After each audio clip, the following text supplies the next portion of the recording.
Raquel, bom dia ouvintes da Vinha FM. Começando mais um Pastor Tira Dúvidas, esse programa que nasceu como uma pílula, se tornou um programa ao vivo, até porque nós temos aqui à disposição sempre o Pastor Tira Dúvidas. Como é que tá, pastor Luiz Rigonato? Então, bom dia, Guilherme. Bom dia a todos que estão nos ouvindo, essa audiência abençoada. É um prazer estar com vocês, sempre lembrando, irmãos, que o propósito não é apenas satisfazer as curiosidades bíblicas, ainda que isso tenha o seu lugar, a sua importância.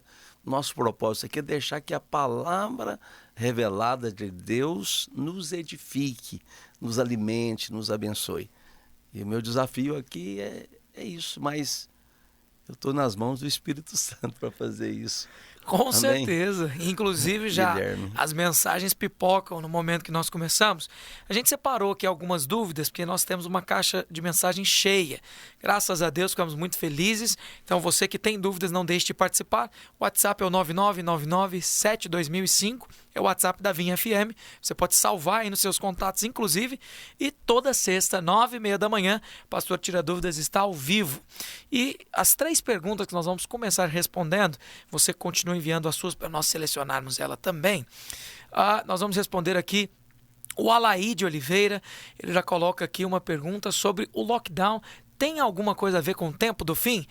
Já eu leio a pergunta inteira. Também a Mariana Marques, ou Mariana Marques, perguntou para nós aqui, pastor Rigonato, estou desesperançosa com a política. Está falando de alguns acontecimentos recentes da política aqui. E ela pergunta o que a Bíblia nos diz sobre a política. Vamos descobrir já, Mariana. E finalizando com a pergunta do Agildo. Se juízes do Supremo estão cometendo injustiças, Deus está vendo? Tudo isso e muito mais no programa de hoje. Mas antes, tem uma história interessante do Billy Graham. Pastor Tira Dúvidas não só responde dúvidas bíblicas, mas conta histórias incríveis. Que história é essa do Billy Graham, que é o grande evangelista, que há pouco se foi, né, para a glória, está com o Senhor Jesus nesse momento, mas que viveu muitos testemunhos de glória, né? Então, Guilherme, essa história é interessante. Billy Graham, lembrando de algo a respeito dele, foi o evangelista que pregou para o maior número de pessoas na história. Um homem só que pregou no seu tempo para o maior número de pessoas. E a estratégia que ele usava era as cruzadas evangelísticas. Aliás, ele pregou na década de 70 no Maracanã, com o Maracanã lotado, com aproximadamente 100 mil pessoas. Olha só. Tem um documentário na internet, né? Tem um documentário, vale a pena ver. Mas o fato que eu quero compartilhar é que estava tendo muito problema de pessoas consumindo drogas, fumando maconha, fumando cigarro durante a pregação. E isso, de alguma maneira, estava incomodando. É claro que incomoda muitas pessoas. Isso porque cruzadas evangelísticas eram com milhares de pessoas e nem todas da igreja. Nem todas. O Billy Graham ele reunia 10, 20, 30, 50, 100 mil pessoas, dependendo do ambiente. E com essa disfuncionalidade, porque tanto os técnicos, né, debaixo das plataformas e palcos onde ele estava, fumava maconha, estava pregando, sentindo o cheiro de alguém fumando maconha por perto.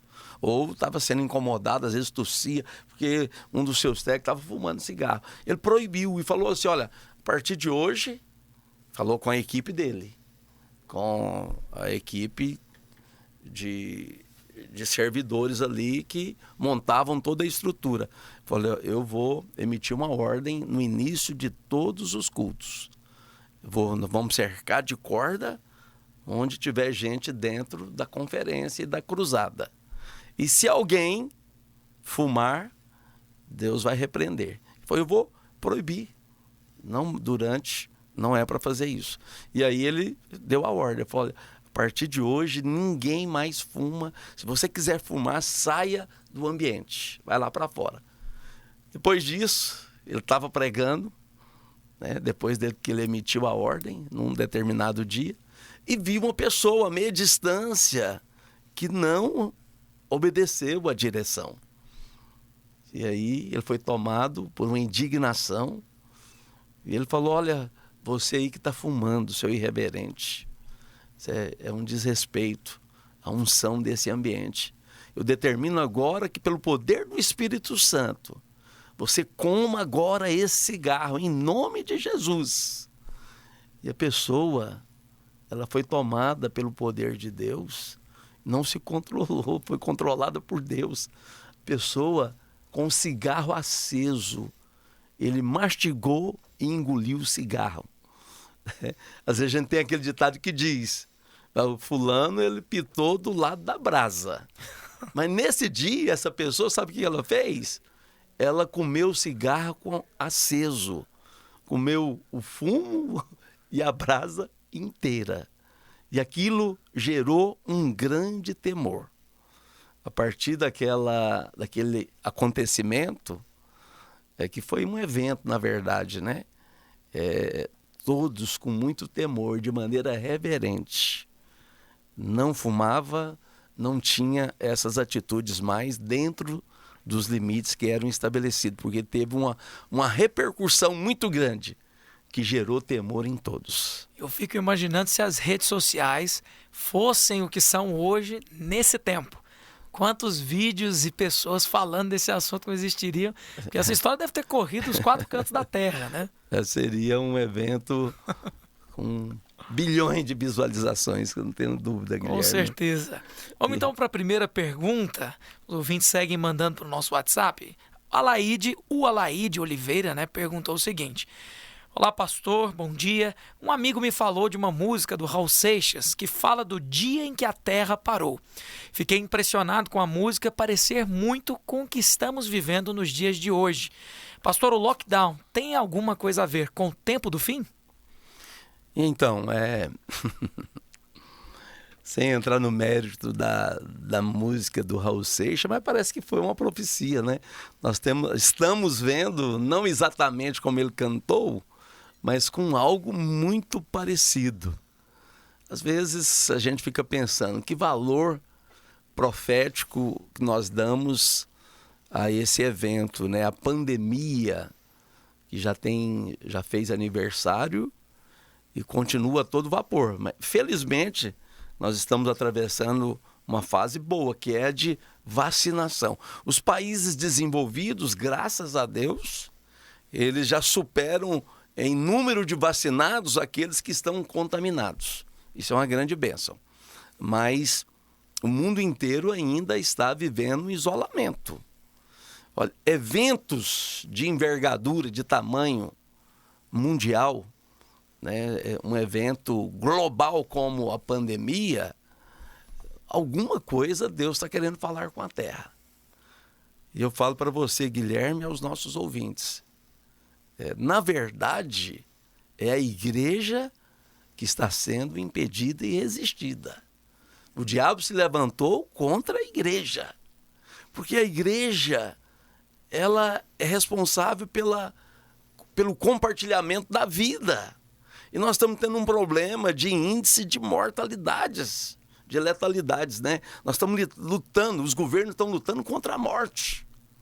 O Brasil está aproximando, com um número aproximado de 270 mil mortos, por consequência do Covid-19, da Covid-19. E a igreja está aí para manifestar a vida. A igreja é responsável. O Senhor disse que para isso se manifestou o Filho de Deus, para destruir as obras do diabo. E se o diabo está querendo bloquear, fechar as igrejas, isso é um sinal, pode ter certeza. Agora, não é só em Goiânia, não. É em Goiânia, em Goiás, no Brasil e no mundo inteiro. A igreja está sendo resistida. Isso é um sinal. Eu creio. É o fim. Não é bem o fim. Mas nós podemos caracterizar e definir isso como o princípio das dores. Porque o Senhor Jesus falou sobre isso. Que nos últimos dias, coisas internacionais, digamos assim, iriam acontecer. E se é uma questão de morte, eu não tenho aqui o número estatístico de pessoas que morreram, mas são mais, aproximadamente, 2.500.000 pessoas, que é o número de mortes no mundo inteiro. O Guilherme pode conferir aí, a gente tem resposta rápida na internet. Mas isso é um sinal. A morte, ela está profetizada, essa morte que nós estamos vivendo, ela, muito especificamente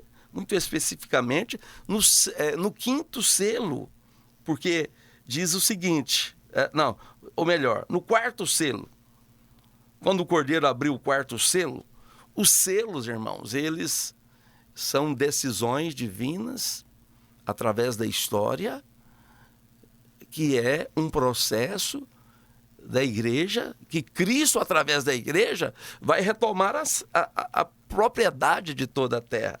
Mas antes que ele tome posse, crises aconteceriam. Bom, lá você tem 4 cavaleiros em Apocalipse capítulo 6. O primeiro é o cavaleiro branco. Ele tem uma espada e um arco sem flecha. É a pregação do evangelho e a falsificação do mesmo.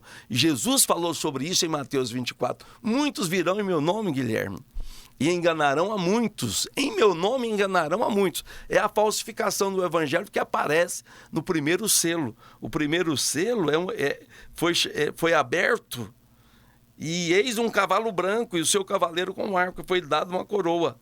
E saiu vencendo para vencer. A coroa está falando da coroa do evangelho, da glória de Cristo. E saiu vencendo para vencer. Mas é uma potestade que se levanta contra a pregação do evangelho. E a melhor maneira que o diabo usa para se levantar contra o evangelho é falsificá-lo. Porque impedir eles não podem. Quanto mais eles mataram um cristão, e quanto mais matam, mais cristãos aparecem em toda a terra. Bom, aí tem um segundo selo, que é o cavalo vermelho. Foi dado uma espada para tirar a paz, ele aponta para a guerra. O terceiro selo é a consequência da guerra. É a fome, é a crise, é a carestia. Nós estamos vivendo um momento que em toda a terra, todo alimento, todo produto está subindo.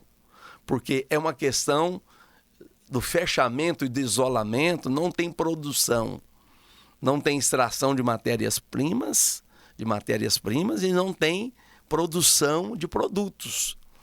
A mesma coisa acontece com os alimentos. E o quarto selo é o que eu quero chamar a atenção para a pandemia. Quando o Cordeiro abriu o quarto selo, ouvi uma voz do quarto ser vivendo, dizendo, vem. Eu olhei e eis um cavalo amarelo. Esse amarelo é um amarelo esverdeado que aponta para a morte. Porque o próprio versículo explica, Guilherme, este cavaleiro sendo chamado morte. O inferno estava seguindo. Você vai ver aqui um sinal muito claro. Não vou dizer que é toda a pandemia, mas a pandemia é uma faceta do quarto cavaleiro.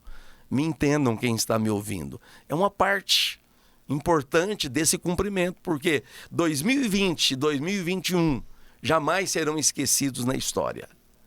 2020, por exemplo, em que a partir do mês de março de 2020 houve um isolamento e um lockdown global. Isso é um sinal profético. Bom, a morte, ela apavora. Os governantes, eles assumiram o poder de tomar decisões alheios a tudo que a Constituição dizia, porque nós entramos num processo de calamidade de saúde pública de maneira internacional. Aeroportos fecharam, as barreiras internacionais fechou, o turismo fechou, todas as grandes empresas mundiais fecharam. Isso é um sinal. O inferno estava seguindo e foi-lhes dada autoridade sobre a quarta parte da terra para matar pela espada, pela fome e pela mortandade. Aqui está a pandemia, por meio das feras da terra. Bom, no meu dicionário Strong, essas feras da terra têm uma conotação do diminutivo. Esse aqui está querendo dizer pequeninas feras.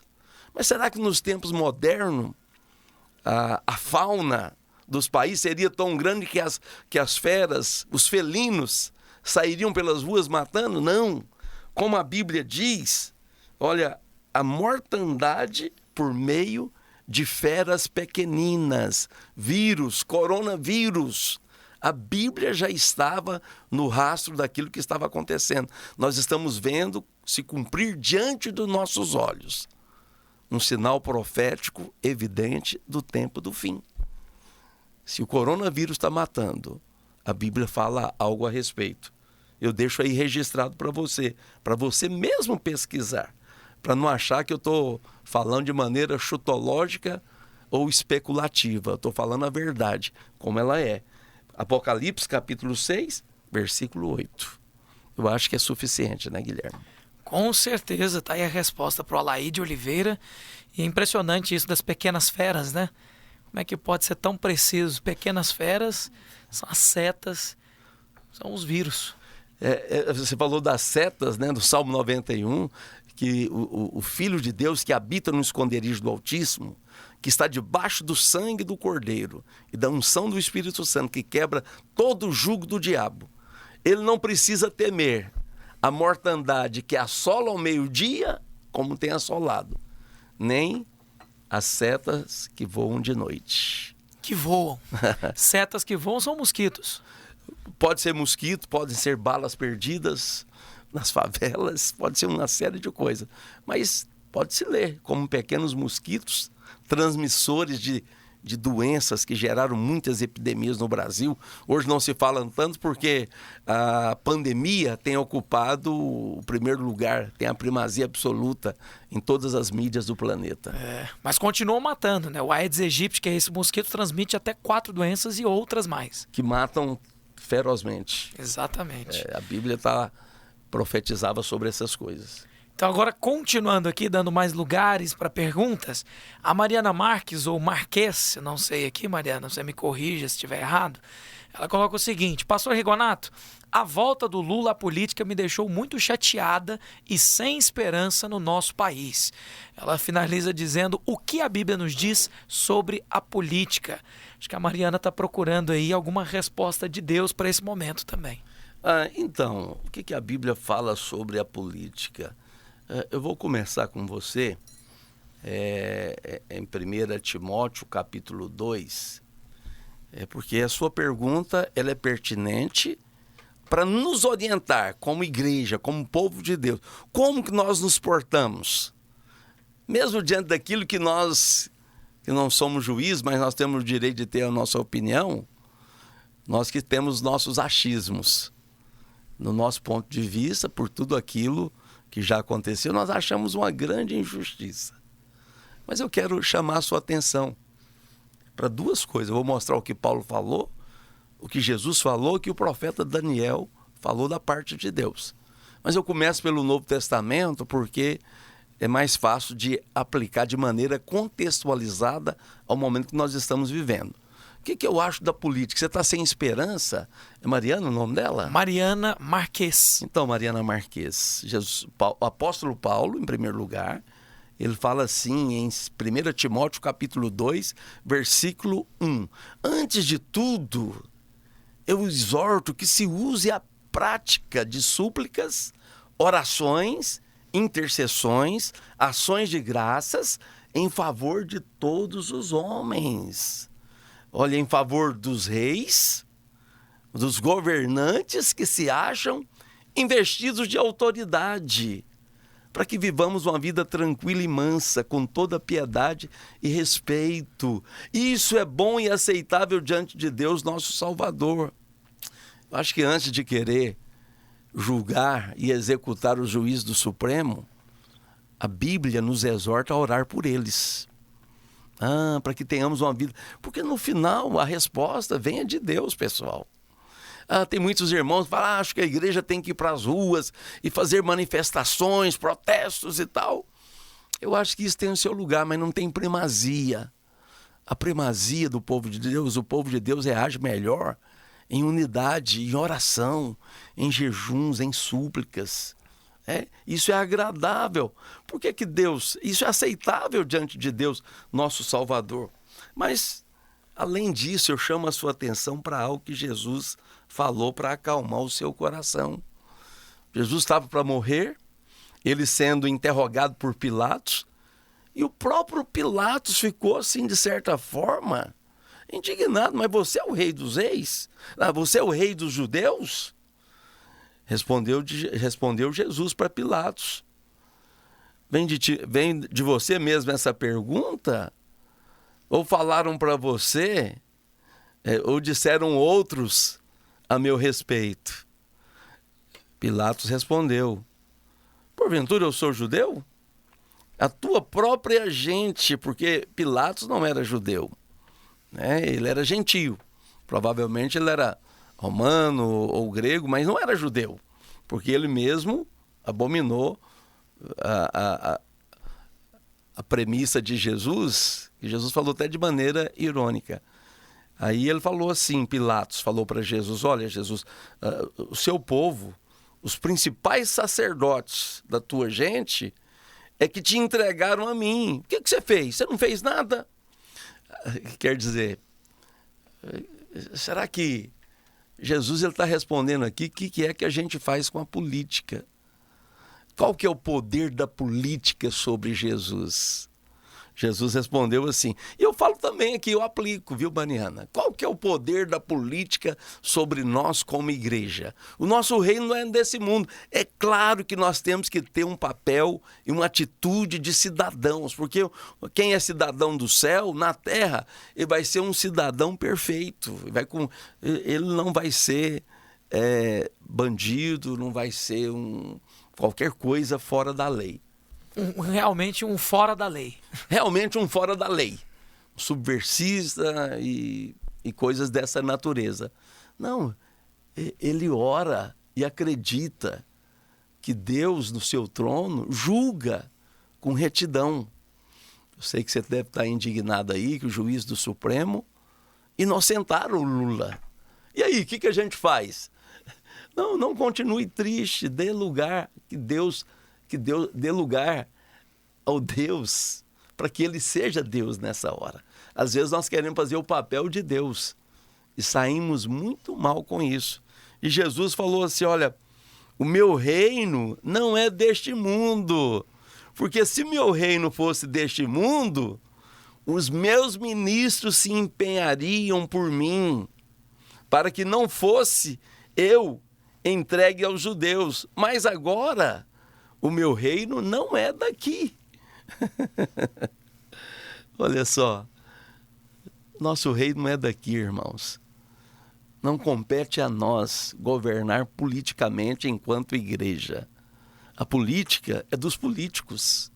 Eu sei que é extremamente, às vezes, negativo, pejorativo falar de política, mas a política ela é a arte de governo, de governar com justiça. E com justiça social, com paz e ordem à nação. Se não fazem assim, não é nossa responsabilidade, nós temos a nossa parte de orar e interceder pelo país e pelos governantes. Amém? E aí Daniel, ele fala algo que é conclusivo. Eu sei que às vezes você teme, né? Porque no cenário nacional, o Lula voltou a concorrer agora. Ele é o principal adversário político para 2022, para as eleições presidenciais para 2022. Não sei se é o principal, mas pelo menos ele é um adversário. E a Bíblia diz assim, olha, o próprio Daniel falando a um grande imperador, Nabucodonosor, dizendo assim, olha, seja bendito o nome de Deus, de eternidade a eternidade, porque dele é a sabedoria e o poder. É ele que muda o tempo e as estações. Remove governos e estabelece governos. Ele dá sabedoria aos sábios e entendimento aos inteligentes. É ele que remove, é ele que estabelece. Então, o que nós fazemos? Nós oramos. Nós nos posicionamos, não ficamos indiferentes. Nós somos formadores de opinião segundo a palavra de Deus. Mas não pegamos em armas, não fazemos nada na força do braço. Nós fazemos na absoluta dependência de Deus. Lembra de Jesus? Lembra do que o profeta está falando? Lembra do que Paulo falou? Eu acho que são 3 ênfases fundamentais para não perdermos a esperança. Quem confia no Senhor não perde a esperança. Aliás, com esse mundo, nós não esperamos coisas boas desse mundo, mas tudo nós entregamos a Deus, que se assenta num trono e julga com justiça e retidão. Não pense, Mariana, que Deus está indiferente a essa circunstância. Definitivamente, Ele não está indiferente. Deus vai fazer algo e o melhor vai acontecer para toda a nação. Amém? Que maravilha! Uma resposta que complementou outra que nós vamos fazer também. Como nós só ressaltamos o tema, tem muitos ouvintes aqui colocando isso. E o próprio Agildo Silva colocou assim: se os juízes do Supremo estão cometendo injustiças, Deus está vendo? Por que o juízo de Deus não está acontecendo? O reino ainda não veio, né? O próprio Jesus disse, olha, se o meu reino fosse daqui, eu daria ordem aos meus ministros para que impedissem que os judeus me entregassem aos romanos. Sabe que na hora de Jesus ser preso, Pedro reagiu. É engraçado que era de costume, né, o porte de armas. E Pedro estava com a sua espada embainhada. E naquele momento, né, ele tirou a espada e tentou literalmente cortar o pescoço de um soldado, que a Bíblia dá o nome dele, Malco. E eu acho que ele se esquivou, ele se defendeu. Mas Pedro ainda conseguiu decepar a orelha dele. Foi quase. Mas sabe o que Jesus fez? Jesus pegou a orelha.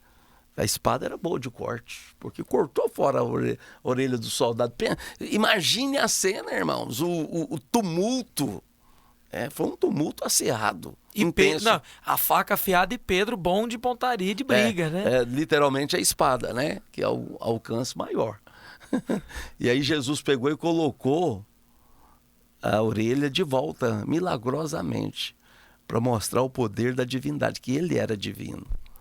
Nem assim o coração do povo estava tão endurecido, porque será que aqueles soldados se converteram, né, que Meu viram Deus. isso? Acredito que sim, alguma coisa aconteceu. Mas aí Jesus falou assim, olha,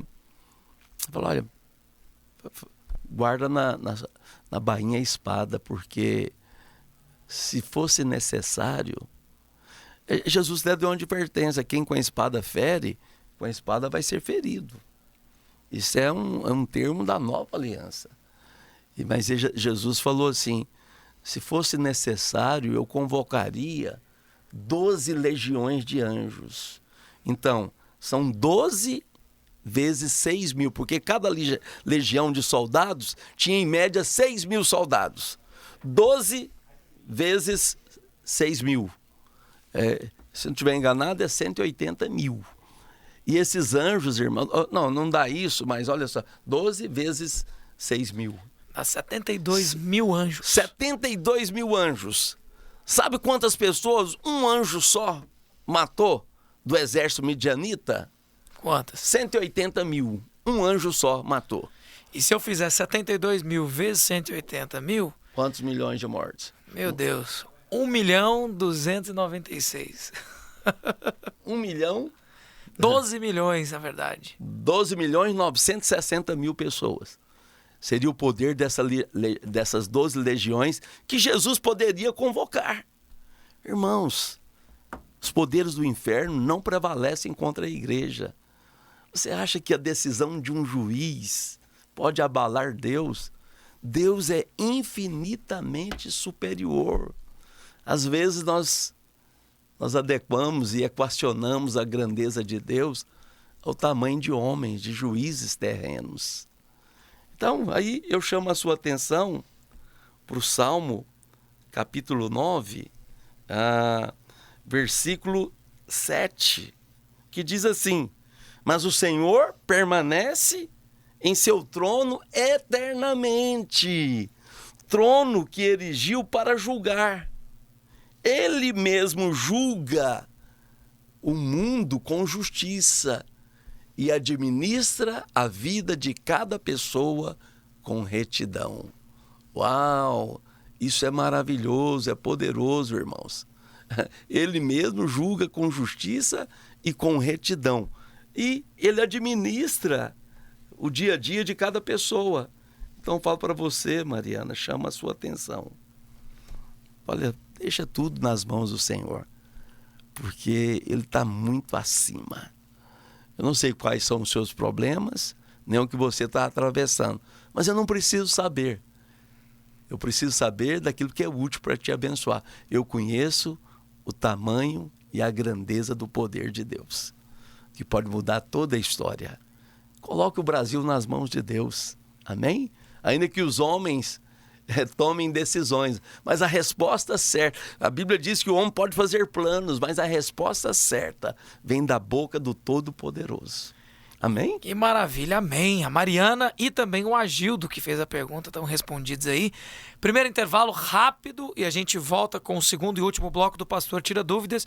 Eu vou encaixar aqui algumas dúvidas mais, a gente está ficando sem tempo, mas não deixe de enviar a sua, mesmo que ela não seja lida, está arquivada na lista de perguntas feitas ao Pastor Tira Dúvidas e com certeza, mais dia, menos dia, sua pergunta vai ser respondida. Rápido intervalo e a gente já volta.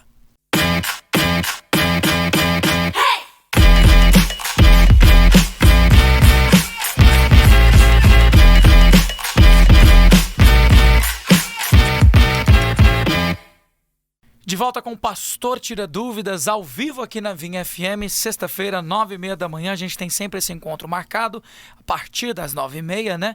E agora no segundo bloco, a gente volta lendo mais mensagens do WhatsApp para você que participa. Uma novidade, caso você não saiba, você pode seguir o Pastor Tira Dúvidas lá no Instagram. É isso mesmo? @Luiz Rigonato? Isso, @Luiz Rigonato. Lá no Instagram tem as respostas também da rádio lá. Tem sim. Muitas respostas, textos nos quais também eu respondo perguntas inéditas. Frequentes, mas com respostas inéditas. As perguntas se repetem muito? Algumas sim, tem perguntas que são frequentes. Já que é o Pastor Tira Dúvida, eu vou perguntar, né? Qual é a dúvida mais frequente? Será que tem uma? Depois a gente elege ela aqui no ar, né? Tem uma que eu respondi, está na revista. Foi na segunda revista, né? No segundo domingo passado. A revista Videira que é distribuída aqui no culto da Igreja Videira. Né? E eu coloquei no meu Instagram essa resposta. É sobre o que é, de fato, a blasfêmia contra o Espírito Santo. Quando é que alguém comete blasfêmia contra o Espírito Santo? Essa é uma das mais frequentes, especialmente entre os jovens que são recorrentes do pecado. É uma pergunta frequente porque o pecado é frequente, né? Aquele medo de blasfemar, já que o pecado não tem perdão, né? Isso, já cometeu tantas vezes que o diabo convence. Rapaz, você pecou contra o Espírito Santo. Não vou responder aqui não, tá lá. Acesse o meu Instagram. Eu ia perguntar, mas fica então o desafio, entra lá, @Luiz Rigonato. Eu li a resposta. Estou, como você disse, completamente esclarecido sobre o tema. Quer fazer? Não, deixa para o próximo programa então. Então tá bom. Eu vou dar lugar ao ouvinte da Vinha, inclusive. Até lá, você ouvinte pode entrar, leia a revista Videira ou então lá no Instagram do Pastor Tira Dúvida, que é o @Luiz Rigonato. Mas antes eu vou dar lugar aqui ao Matheus Fernando. Um abraço, Matheus, que ele coloca o seguinte: na ceia, nós devemos participar com vinho ou com suco de uva? E ele faz mais outras duas perguntas em uma só. O que fazer com aqueles que não podem o álcool? Então, se usar o vinho é uma bebida alcoólica, como fazer com essas pessoas que não podem? E ele finaliza, o Matheus, perguntando: crianças podem ceiar? Bom, vou responder a primeira, que é: se nós devemos realizar a ceia, o cálice, com vinho alcoólico ou com suco de uva? Olha, prioritariamente, é importante saber que em todo o Novo Testamento não há nenhuma direção específica sobre o cálice, o vinho, ser de vinho com álcool ou com suco de uva. Agora, todavia está escrito, aí aquilo é o que o Senhor Jesus declarou, na última Páscoa e na primeira ceia, que a ceia deveria, entre os elementos, né, lá o cálice, ele deve ser celebrado com algo que procede do fruto da videira. Isso está em Lucas capítulo 22, versículo 18, que diz: pois vos digo que, de agora em diante, Jesus falando, não mais beberei do fruto da videira até que venha o reino de Deus. É o que ele estava fazendo. Mas, na verdade, você sabe que nos tempos antigos não era possível ter o suco de uva como nós temos hoje. Por que nós podemos ter o suco de uva hoje? Porque ele passa por um processo de pasteurização. E ele também, ganha, é adicionado a ele um conservante. Antigamente não tinha o processo de pasteurização e nem de adição de conservantes. Um suco de uva só poderia ter ele na mão se as uvas fossem colhidas naquele dia e processado ali, né, antes da fermentação, e em poucos dias se perderia, porque não tinha como mantê-lo gelado. E mesmo mantendo gelado, se não tiver um processo rigoroso de pasteurização, se perde. Então, as indicações que era a ceia celebrada com vinho alcoólico é muito evidente. Agora, está claro que o cálice compartilhado, Guilherme, na comunhão dos santos durante a ceia, deve ser originado da uva processada. Não é para comer a uva, é para beber algo da uva, ou vinho ou suco. Hoje, precisa ficar claro também que como igreja videira, nós não somos assim radicais que deve ser com suco de uva ou com vinho. Porque, a propósito, a Bíblia não define isso.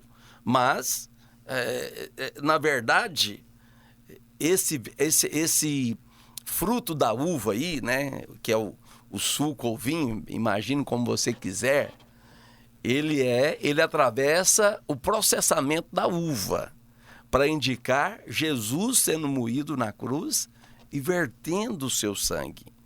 O fruto da videira aponta para o sangue de Jesus. Lá em João capítulo 1, versículo 7, fala do resultado, né, de nós participarmos da ceia, crermos no sangue, porque antes de citar 1 João 1, versículo 7, eu cito 1 Coríntios capítulo 11, versículo 26, que diz: porque todas as vezes que comerdes deste pão e beberdes deste cálice, apontando para a ceia, anunciais a morte do Senhor até que ele venha. A ceia tem dois propósitos magníficos: proclamar a morte e a ressurreição e proclamar no futuro o arrebatamento da igreja. Agora, o propósito do sangue derramado é purificar, é o poder do sangue de Jesus para purificar os nossos pecados e nos eleger em obediência eternamente em Cristo. 1 João 1,7. Se, porém, andarmos na luz como ele na luz está, mantemos comunhão uns com os outros. E o sangue de Jesus, seu Filho, nos purifica de todo o pecado. E também 1 Pedro 1:2. Eleitos segundo a presciência de Deus Pai, em santificação do Espírito, para a obediência e aspersão do sangue de Jesus Cristo. Graça e paz vos sejam multiplicadas. Esse é o propósito. Então, na verdade, olha, acho que é útil ressaltar isso, né? Que nós não tornamos obrigatório o uso específico ou de vinho alcoólico ou de suco de uva. Entre nós divulgamos abertamente. Eu sei que muitos irmãos estão vendo isso aqui, é importante eu mencionar isso. Divulgamos abertamente. Se tem alguém que tem problema com alcoolismo e o vinho se torna um ponto de fraqueza e de fragilidade para essa pessoa, um ponto de tentação, você pode trazer de casa o suco de uva e na hora de apresentá-lo para fazer a confissão do cálice, pegue o seu suco no seu cálice e consagre, separe do uso normal para esse uso específico da ceia. Você pode fazer esse uso particular durante a celebração da ceia em nossos cultos. Fique à vontade, né? Você não tem que ser dogmático, não tem que ser legalista sobre isso, né? Então, se você acha que é pecado beber vinho, lembre-se que o próprio Senhor Jesus se declarou a si mesmo como alguém que bebia vinho. Ele foi até acusado injustamente de ser um beberrão. Isso está lá em Mateus, capítulo 11, versículo 19. A crítica que fizeram a Jesus só podia indicar, Guilherme e ouvintes, que ele bebia vinho alcoólico e não suco de uva. Por quê? Dificilmente, pessoal, alguém que bebe suco de uva, ele vai levar a pecha de ser um beberrão. Mas se bebe vinho, e bebe muito, pode ter essa mancha, né? Pode ser rotulado de beberrão. Agora, há algo conclusivo que nós precisamos afirmar aqui. Beber vinho não é pecado, mas embriagar-se é pecado. Assim como comer não é pecado, mas comer de maneira exagerada a Bíblia chama de glutonaria. E Provérbios 23, versículo 2 diz assim: mete uma faca na sua garganta se você é homem glutão. Vixe, a Bíblia é severa sobre isso. Agora, sobre beber vinho, a Bíblia no Salmo 104, versículo 13 ao 15, diz que o vinho está entre as coisas boas que Deus fez para alegrar o coração do homem. E lá está ao lado do pão e do azeite toda atitude, como comer, falar, se alegrar, divertir, quando é feita e desfrutada com moderação, contribuem para a bênção e alegria de cada um de nós. E Filipenses 4:5 diz assim: seja a vossa moderação conhecida de todos os homens, perto está o Senhor de cada um de nós. Amém? Acho que eu respondi tudo, né, Guilherme? Com certeza, Mateus esclarecido aí. E eu vou aqui, nós vamos ter que colocar uma última pergunta, mas aí pelo tempo a gente não consegue ir além. Mas eu vou encaixar aqui a pergunta do Jorge Arcanjo. E o Jorge, ele coloca aqui o seguinte: paz e graças, pastor. Eu não sou da Igreja Videira, mas gostaria de saber se... Não, perdão, o Jorge Arcanjo coloca o seguinte: pastor, o que a igreja irá presenciar o anticristo antes do arrebatamento? Ok, a igreja irá presenciar o anticristo antes do arrebatamento? E ele coloca: não sou da videira, mas escuto a Rádio Vinha todos os dias e ainda manda um abraço. Obrigado, Jorge. Jorge Arcanjo, obrigado pela sua pergunta. Então, a resposta dessa pergunta sua, primeiramente, quando é que o anticristo vai se manifestar? Olha, o anticristo, ele dá início, quando ele começa a governar, ele dá início à última semana de Daniel. Daniel 9:27 diz assim, que ele fará uma firme aliança com muitas nações. A pergunta é: a igreja presencia o advento do anticristo? O anticristo, na verdade, para você entender, ele vai ser um presidente de toda a terra. Hoje os presidentes, eles têm poder numa jurisdição específica, no seu país, somente. Mesmo o homem mais poderoso da terra, que é considerado, que é o presidente dos Estados Unidos da América, ele só tem poder sobre os Estados Unidos. Ele só define leis dentro do seu circuito territorial, como nação. Agora, a besta que está profetizada em Apocalipse capítulo 13, que ela é descrita ali com aparência terrível, ele vai governar sobre o mundo inteiro. Ainda que ele não governe sobre cada nação, ele vai ter a supremacia do governo global. E quando é que ele manifesta? Então, vou chamar a sua atenção para algo. Você pode consultar na internet, você pode consultar aí sobre o governo mundial. O governo mundial, por exemplo, todo ano nós temos a conferência de Davos, não sei qual é o nome que eles dão, mas é uma conferência dos homens mais poderosos. Hoje, 2.300.000 homens, eles detêm a riqueza de 60% da população mundial. E esses homens, eles têm uma ordem que os governa. E eles querem o encabeçamento desse governo global. E não somente eles que estão concorrendo por isso. China, Rússia e países aliados de governo comunista, esses países, eles estão lutando para conquistar o encabeçamento do governo mundial.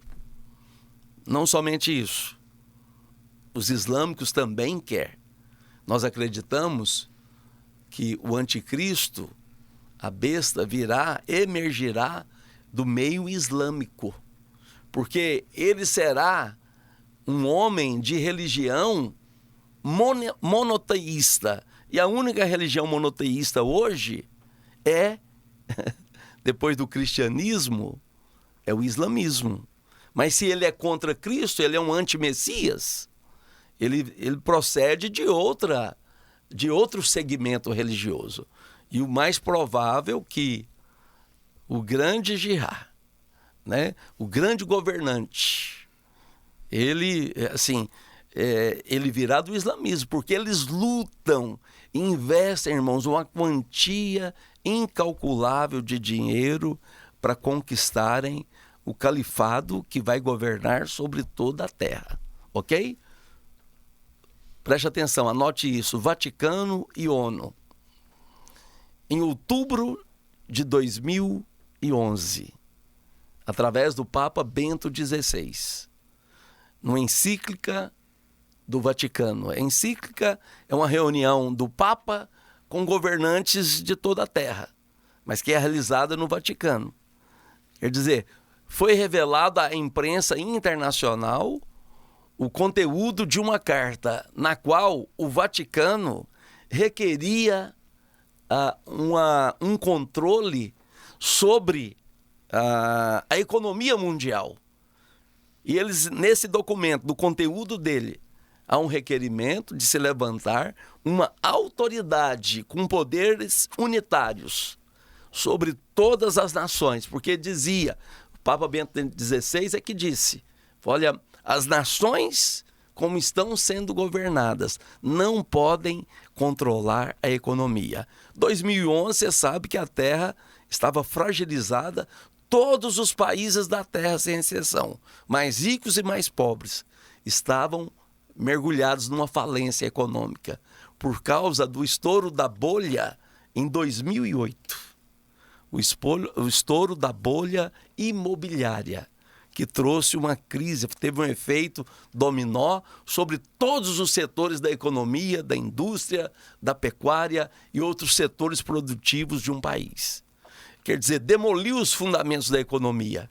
E o Papa dizia assim, olha, nós precisamos de um governante que controle. Então ele precisa ter autoridade única, deve ser único, centralizado, prático e funcional. Porque as nações não conseguem se autorregular. E os setores mais pobres da economia sofrem com esse desgoverno. É o que dizia a carta que teve o seu documento revelado em 2011, a imprensa internacional. Ou seja, eles estavam requerendo. Essa carta foi enviada para a ONU, porque a ONU se aliasse a eles, né, numa unidade para mostrar a necessidade de que países não podem governar no mundo sozinho, sem um governo poderoso que encabece toda a terra. Então, você vê que o anticristo não virá, Guilherme, com guerra armada, mas ele virá, olha, na crista de uma onda, de uma grande necessidade. As nações clamarão por ele e votarão para que ele assuma esse governo global. mas eu não creio que a igreja estará aqui para ver. Nós esperamos por Cristo. Olha, o nosso interesse de falar do anticristo é para pontuar que o Senhor Jesus, muito antes do que você imagina, virá para arrebatar a igreja. E nós estamos vivendo dias de grande turbulência, de grande crise em toda a terra. Mas o Senhor Jesus virá. É um tempo que a igreja está sendo movida a desejar e a clamar: vem o teu reino, Senhor, vem o teu reino. Porque o governo humano não pode estabelecer ordem na terra, mas o Senhor Jesus virá. E só Ele estabelecerá, o príncipe da paz virá. E somente Ele conseguirá estabelecer a paz sobre toda a terra. Ora vem, Senhor Jesus. Maravilha. Então tá aí a resposta para o Jorge Arcanjo, todos os ouvintes da Vinha. Pastor Tira Dúvidas desta manhã de sexta fica por aqui. Lembrando que está disponível também no YouTube da Vinha FM, youtube.com/Vinha FM. Lá você encontra esse programa e muitos outros. E também siga o Pastor Tira Dúvidas no Instagram, respostas inéditas por lá também. Amém. Muito obrigado. Vou orar com você nesse momento, para que o Senhor Jesus te abençoe sobre todas essas coisas. Nós sabemos que somente o Senhor é Deus e que Ele nunca se aparta, nunca nos deixa só. Mas nós podemos esconder no seu esconderijo e descansar à sua sombra. Porque enquanto o mundo padece por medo da morte, medo da crise, medo da falência econômica, financeira dos países, em nós a confiança, a segurança, porque nós habitamos seguros em Deus. Pai, em nome de Jesus, nós abençoamos cada um dos nossos ouvintes, seja pelo rádio, depois pela internet. Senhor, abençoa a nossa vida, a nossa casa, abençoe a igreja, abençoe aqueles que nesse momento compartilham deste momento de oração, momento no qual nós podemos tocar em Deus e ser tocado por Deus. Nós oramos em nome de Jesus, Pai, que haja prosperidade em cada casa, daqueles que te buscam, que confiam em Ti. O Senhor é o nosso pastor e não permite nada nos faltar. O Senhor nos leva junto das águas de descanso, para os pastos verdejantes. Aqueles que estão no Senhor, eles estão seguros, porque na vida deles, a vida deles é cercada por fartura, por prosperidade, por alegria, por paz, saúde e sabedoria do céu. No nome de Jesus, Senhor, abençoe cada pessoa, a casa dela, a casa que ela representa. Nós oramos também, ó Pai, pela igreja do Senhor, para que a igreja prospere, para que seja, ó Deus, todas as resistências removidas. A igreja é responsável por pregar a vida do nosso Senhor Jesus Cristo. Se a igreja é resistida, a vida não pode fluir, mas nada impedirá o fluir do mover do Teu Espírito, ó Deus. Nós oramos pela nossa cidade. Senhor, abençoe os governantes da cidade, abençoe os governantes do nosso país, do nosso estado também, né? E do nosso país, enfim. Salva, Senhor, em todas as partes. Manifesta a sua graça e a sua misericórdia. Senhor, que todo o sistema de saúde seja abençoado. Que, Senhor, a imunização aconteça para que as pessoas diante do Senhor estejam em tranquilidade. Deus, nós invocamos o Seu nome e oramos pelos homens, oramos pelos governantes, como a Tua palavra diz em 1 Timóteo capítulo 2, para que tenhamos uma vida tranquila, sossegada, para a glória de Deus, com toda piedade e respeito de homens e mulheres de Deus, que são segundo o Seu coração. Amém e amém. Muito obrigado, irmãos.